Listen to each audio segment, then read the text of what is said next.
Hello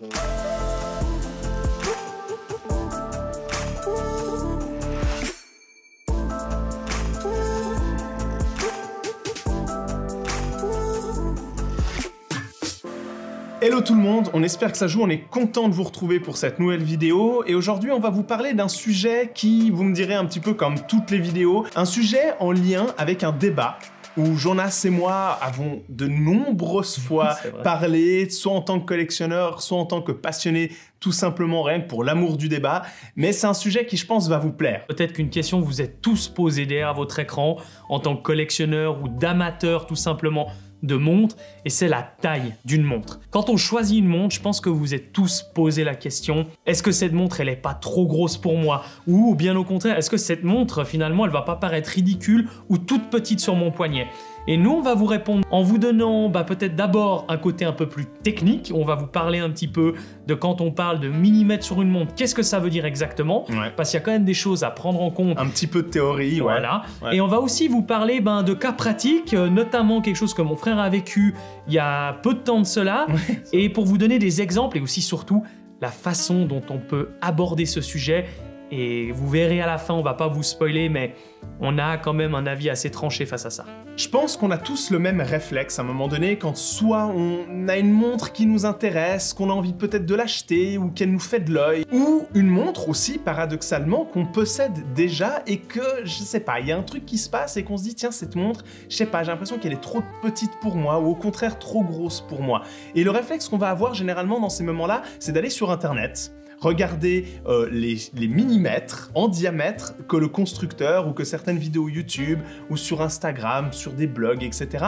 Ils vont vous mettre comme ça, brut pour point, votre montre elle fait 42 mm ou elle fait 36 mm. Et c'est là où on va vous parler un petit peu plus finalement de technique, un peu de théorie, et je pense que c'est hyper important pour bien commencer cette vidéo, c'est qu'une montre, elle se résume surtout pas à ces millimètres de diamètre parce que vous verrez que ça peut être très trompeur. Et finalement, quand on prend une base de millimètres qui sont souvent indiqués par les manufactures horlogères, notamment sur leur site internet. Quand on parle de 42, 40, 36, etc., on parle vraiment de l'arrondi de la montre sans prendre du tout en compte les lugs, c'est vrai qu'on utilise souvent ce terme en anglais, mais les cornes de la montre, qui finalement fait partie entière de la montre, ce qu'elle va représenter sur votre poignet, ainsi que la couronne, et aussi sur les bracelets dont elle est équipée, qui peuvent aussi beaucoup jouer sur le diamètre de la montre. Donc quand on prend une montre, par exemple, je vous dis n'importe quoi, ma Spin Master, qui fait 42 mm sur le papier, il faut savoir qu'elle fait 47 mm de corne à corne. Quand on voit les 42 mm, c'est comme ça m'a fait la première fois, je me suis dit, waouh,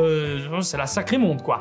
Et finalement, 47 mm, c'est comme beaucoup de corne à corne de montres de 40 mm. Faites déjà attention de ne pas prendre que en compte le diamètre principal de la montre, mais de prendre aussi en compte ce fameux corne à corne. Quand on a une couronne qui est souvent placée à 3 heures, elle peut l'être aussi certaine à 4 heures, voire même pas de couronne du tout, ça dépend les montres, enfin bref. C'est aussi quelque chose à prendre en compte parce que ça va prendre de la taille sur votre poignet, ça va prendre de la taille sur la montre. Si on a une petite corne très fine qui vient complètement se fondre dans la carrure de la montre, ou au contraire avoir un diver avec une grosse couronne, là c'est quelque chose qui va aussi rentrer dans l'équation.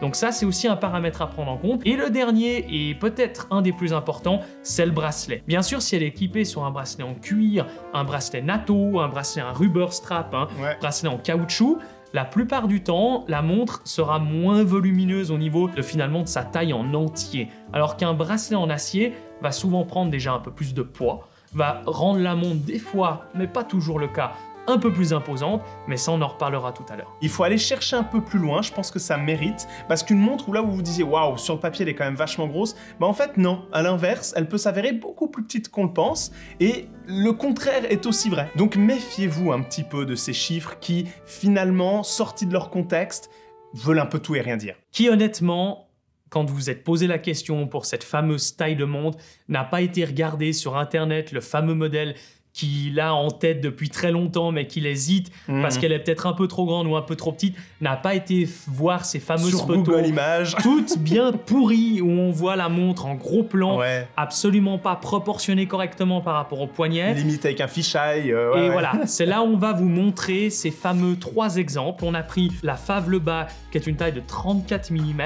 On a pris le modèle que vous connaissez bien, la Tudor 58, qui qui est en 39 mm, et on a pris aussi la fameuse Tudor Heritage Black Bay en 41 mm. Alors à savoir que les montres sont prises sur mon poignet et j'ai un diamètre de poignet de 16,5 cm. Une montre sortie de son contexte, comme ça, sur un t-shirt blanc, on est voilà, quasi torse nu, et ben forcément vous porterez n'importe quelle montre, elle va forcément ressortir énormément. Vous porterez une petite montre, on va voir que vous porterez une petite montre. Une montre de taille standard, bah pareil, et une montre assez volumineuse, entre guillemets, à toute proportion gardée, bah c'est pareil. Là, on veut vous sensibiliser, et vous verrez que c'est un petit peu tout le cœur de la vidéo, et c'est un petit peu la réflexion qu'on a envie de faire part avec vous aujourd'hui. Une montre prend, à notre avis, tout son sens une fois que vous la mettez dans un univers. Et cet univers, on va pas se mentir, il passe souvent par les vêtements et par le look qu'on a au quotidien. Vous savez que vous avez un look qui vous est propre, que vous avez construit année après année, que vous aimez, vous savez que c'est vous, en partie. On a tous différents looks dans la semaine, mais vous me suivez à peu près. Il n'existe pas de bon diamètre pour une montre. Vous pouvez avoir n'importe quelle taille de poignet, mesurer n'importe quelle taille en hauteur, peu importe. À un moment donné, si votre truc, c'est d'avoir une Hublot 44 mm, voire 48 mm, peu importe. Si cette montre, elle va dans votre look, vous arrivez, vous l'assumez, vous kiffez avoir cette montre dans un look précis que vous portez peut-être le week-end ou simplement en aller travailler, eh ben tant mieux. L'important, à notre avis, c'est d'assumer la montre que vous possédez ou qu'au contraire, vous souhaitez posséder.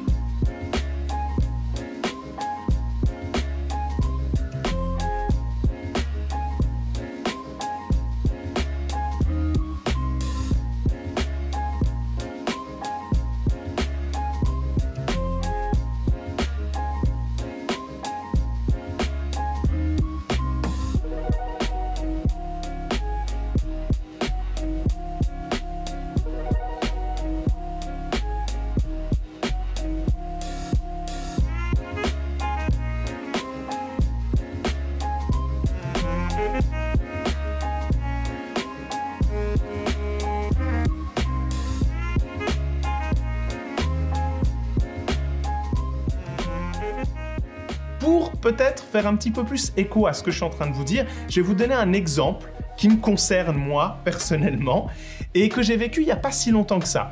Vous n'êtes pas sans savoir si vous nous suivez sur Instagram ou si vous avez regardé certaines vidéos précédentes où on a fait un petit peu allusion à ça. J'ai quitté mon travail en tant que graphiste que j'exerçais dans une entreprise plutôt formelle. Mon dress code que je devais avoir au quotidien, donc c'est-à-dire quand même 5 jours par semaine, était assez formel. Je possède en parallèle une Tudor Heritage Black Bay. Cette Tudor, hein, vous le savez, fait quand même 41 mm, est une montre relativement épaisse, c'est une diver quoi. C'est une montre qui a un look hyper chouette, hyper assumé, hyper cool. Et c'est d'ailleurs pas pour rien qu'à un moment donné, j'ai voulu l'acheter. C'est parce que ce look, il me parlait énormément. Je me suis retrouvé à plus la mettre, cette montre, simplement parce que je constatais que les 5 jours par semaine, j'étais habillé d'une certaine manière et je n'arrivais pas à porter cette montre. Et les peu de fois où je la portais au travail, ben je l'assumais pas. Elle n'arrivait pas à rentrer sous ma chemise, elle était trop volumineuse, on me faisait tout de suite un peu une remarque, mes collègues, « Ah dis donc, t'as mis une sacrée montre aujourd'hui !» Enfin, vous voyez un petit peu le style. Et du coup, cette montre, bah, je me retrouvais à plus la porter du tout. Peut-être un petit peu le week-end, quand j'allais filmer avec Jonas, etc. Mais même comme ça devenait compliqué. Au point où, je vous la fais courte, j'ai presque failli la vendre, cette montre. Parce qu'elle ne rentrait plus dans mon identité.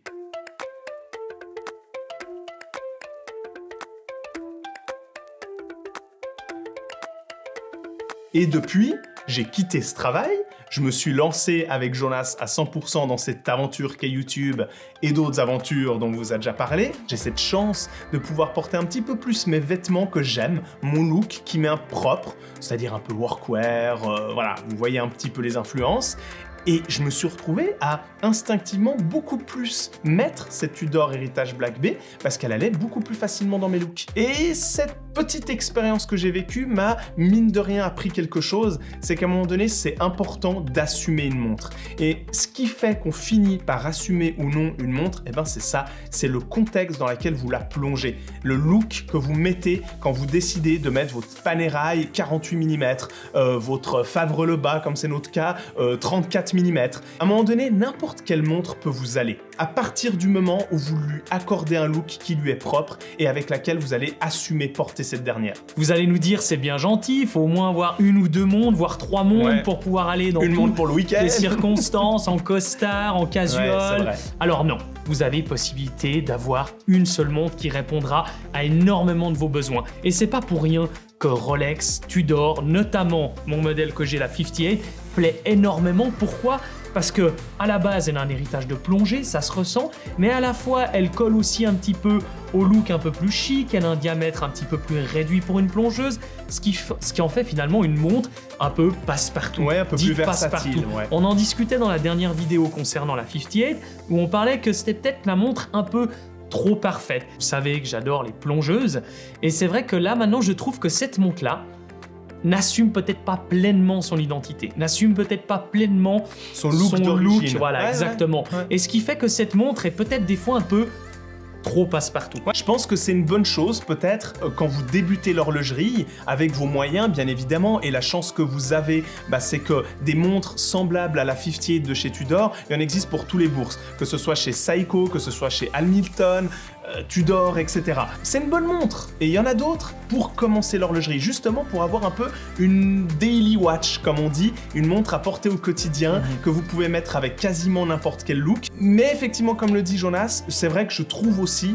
que c'est Tudor, quand on acquiert un peu d'expérience et on sait un peu mieux là où on veut aller, qu'aussi bien en termes d'horlogerie qu'en termes de look aussi personnellement, à un moment donné, on se dit j'aimerais bien que cette montre, elle aille un peu plus là où elle devrait aller. N'oubliez pas une chose, une montre, vous l'achetez pour vous, pour ce qu'elle vous plaît. Ça, c'est le plus important. Et surtout, le côté où vous vous sentez confortable et bien avec. Donc, ce qu'on vous invite, c'est d'arrêter peut-être de regarder toutes ces photos que vous pouvez voir à gauche et à droite, et surtout d'aller essayer les montres sans trop d'idées préconçues et vous faire votre propre avis. Parce qu'on vous garantit, avec notre expérience, que vous allez être sacrément étonné de ce qui peut être noté sur Internet ou ce qui peut être dit, et ce que vous allez ressentir une fois que vous l'aurez passé au poignet. Essayez un maximum de retirer le regard des autres de votre choix. Parce que généralement, souvent, quand on finit par se dire « Ah, mais j'hésite à acheter telle montre parce qu'elle est certainement trop petite ou elle est certainement trop grosse », généralement, je vous la fais dans le mille. Ça va être le regard de l'autre qui va vous influencer et vous finir par vous faire dire ça. À un moment donné, je pense que si vous n'écoutiez que vous et uniquement que vous seriez peut-être très surpris de voir vers quelle montre et quel diamètre vous vous dirigeriez spontanément. Oui, et les codes sont faits pour être cassés, donc s'il vous plaît, arrêtez de parler de « je fais un diamètre de poignet de 17 cm, est-ce que cette montre en 43 mm va me convenir ?» Stop tout ça.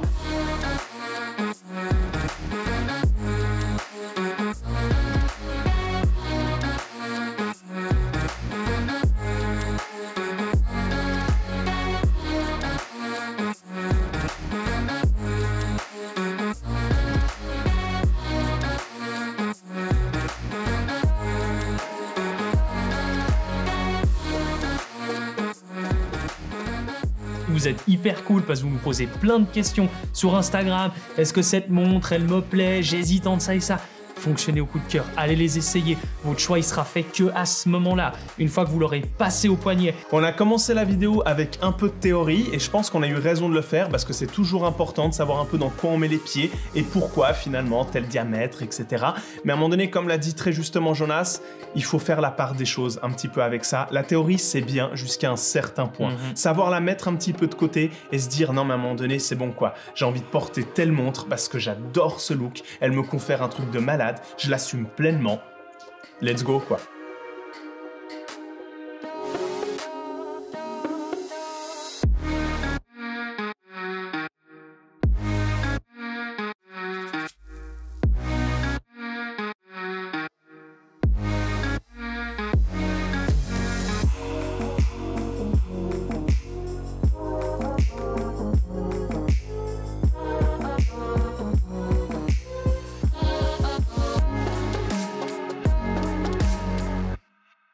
Et si maintenant vous avez encore de la peine à passer le cap parce que cette montre, vous avez l'impression qu'elle est toujours trop petite à votre goût ou toujours trop grande à votre goût, on va vous donner quelques petits tips. Je pense que c'est le premier et le tips essentiel, l'astuce essentiel de cette vidéo, c'est mettez votre montre dans un look, respectez ce look, allez-y, amusez-vous notamment avec les vêtements et notamment aussi grâce à votre attitude de l'assumer. Cette montre, je l'ai pas choisie pour rien, c'est parce qu'elle me plaît, parce que chez moi elle évoque quelque chose et je l'assume. Et quand vous l'assumerez, je vous garantis que les autres pourront rien vous dire parce que c'est votre montre et c'est vous qui l'appréciez. Peut-être une deuxième astuce, c'est éventuellement de jouer avec les bracelets. On l'a fait souvent sur la Speedmaster. Il y a certains bracelets en acier, aftermarket qu'on peut aller trouver, qui peuvent changer le look de votre montre. Il y a les NATO, que ça soit aussi bien chez Omega ou d'autres, qui vont changer totalement le look de votre montre. Lui mettre un bracelet cuir, de jouer avec, va faire que vous l'accepterez d'autant plus et puis que vous allez vous rendre compte que la montre peut prendre tout autre visage,